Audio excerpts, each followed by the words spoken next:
차가운 겨울 아침, 바람은 서울의 작은 북촌 한옥마을 주변에 눈 덮인 산들 사이를 속삭였다.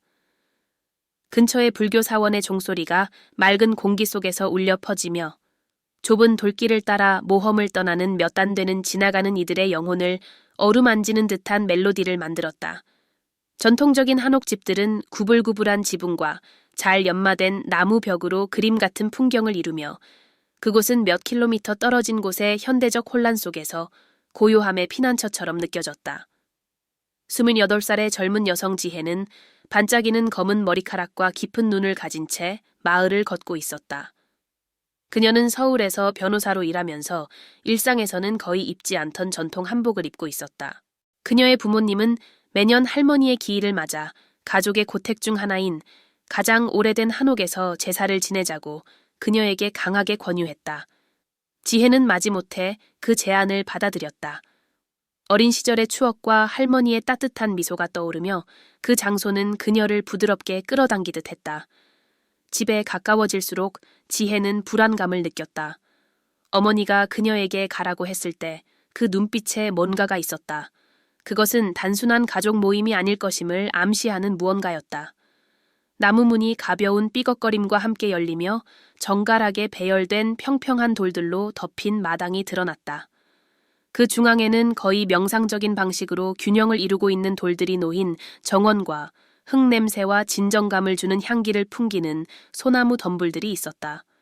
집 안은 따뜻한 분위기였다. 전통적인 온돌 시스템이 바닥을 따뜻하게 유지하고 있었다.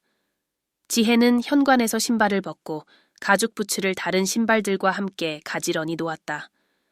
그녀는 주방에서 들려오는 소리를 따라가며 그곳에서 부모님, 삼촌들, 사촌들이 낮은 테이블 주위에 모여 떡국을 나누고 있었다.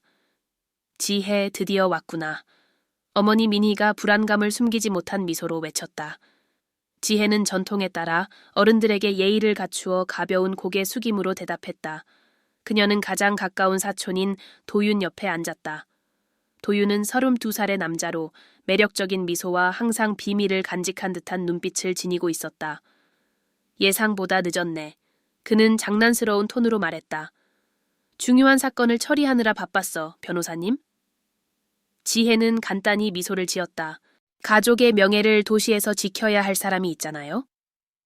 대화는 한동안 가벼운 흐름을 이어갔지만 지혜는 어머니와 도윤이 주고받는 슬쩍슬쩍 교환되는 눈빛을 놓치지 않았다. 그들이 말하지 않은 무언가가 있었고 그로 인해 그녀의 불안감은 커졌다. 식사 후 민희는 지혜를 집안의 한 구석으로 불러들였다. 그곳의 벽에는 고풍스러운 그림과 전통적인 서예가 장식되어 있었다. 딸아, 중요한 이야기를 해야겠다.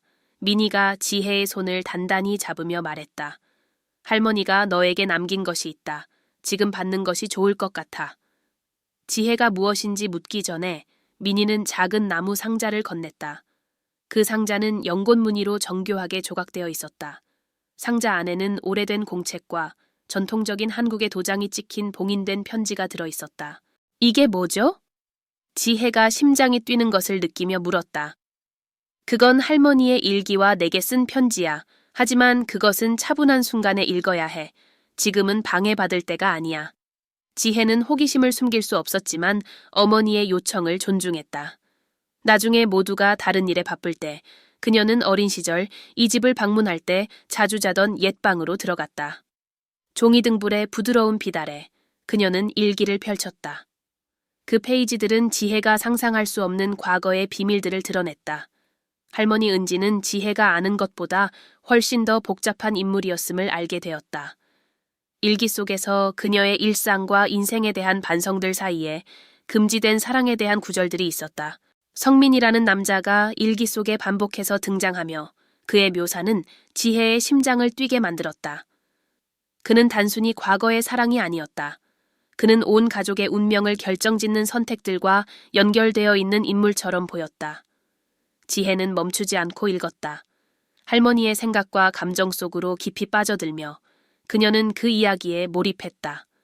그 단어들은 뜨거운 사랑뿐만 아니라 배신, 죄책감, 고통스러운 결단의 초상도 그려냈다.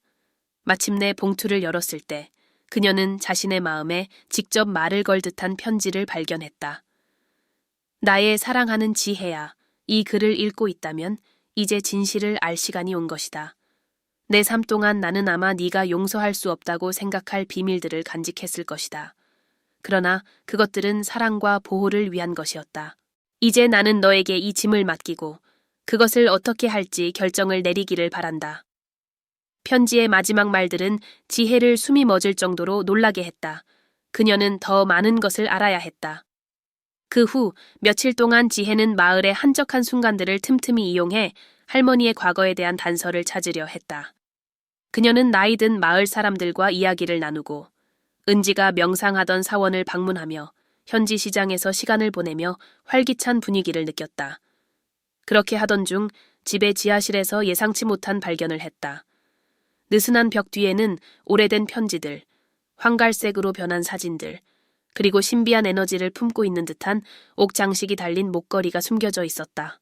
그 편지들은 은지와 성민 사이의 열정적인 교환을 담고 있었으며 그들의 사랑이 불가능할 만큼 강렬하다는 것을 보여주었다. 하지만 그중 하나, 성민이 쓴 편지에는 충격적인 내용이 담겨 있었다. 은지야, 우리의 결정은 대가를 치르게 될 것이다. 그들은 절대 이해하지 못할 거야. 하지만 나는 너를 위해 모든 걸 걸 준비가 되어 있어. 무슨 일이 있어도 이 목걸이를 간직해. 그것은 진실을 담고 있고 우리가 남긴 것을 보호할 것이다. 지혜가 그 목걸이를 들여다보며 어린 시절 할머니가 그 목걸이를 착용하던 순간이 떠올랐다. 그녀는 한때 그것에 대해 물어본 적이 있었으나 은지는 항상 그 이야기를 피했다. 이제 그 물건을 손에 쥐고 지혜는 무언가가 깨어나는 듯한 이상한 연결을 느꼈다. 다음 날들 동안 지혜는 그 목걸이의 유래를 조사하며 그것이 오래된 지역 전설과 연결되어 있다는 것을 알게 되었다. 사람들은 그 오기 연인들이 비밀스러운 약속을 맺기 위해 사용한 보호의 부적이라고 말했다. 그 장식은 단지 추억을 담고 있는 것만이 아니라 지혜가 무시할 수 없는 에너지를 품고 있는 듯했다. 도윤의 도움을 받아 지혜는 할머니와 성민을 연결하는 이야기를 재구성하기 시작했다. 조금씩 퍼즐의 조각들이 맞춰지며 참혹한 비밀이 드러났다.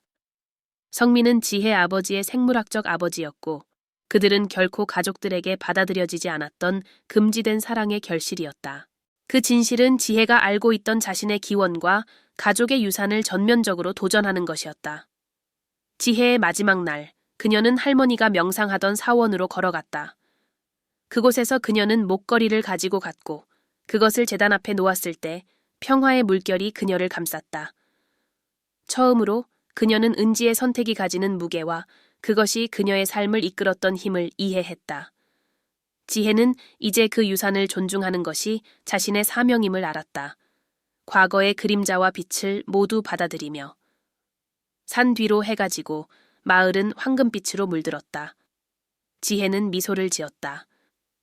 한옥의 벽들은 수십 년 동안 비밀들을 품고 있었지만 이제는 그들이 그녀의 삶을 영원히 바꿀 진실도 풀어내었다. 새로워진 마음으로 그녀는 사원을 떠나 할머니의 이야기를 용기와 감사로 짊어지기 위해 준비했다. 바람은 속삭였고 마치 은지가 그녀의 곁에 있는 듯했다.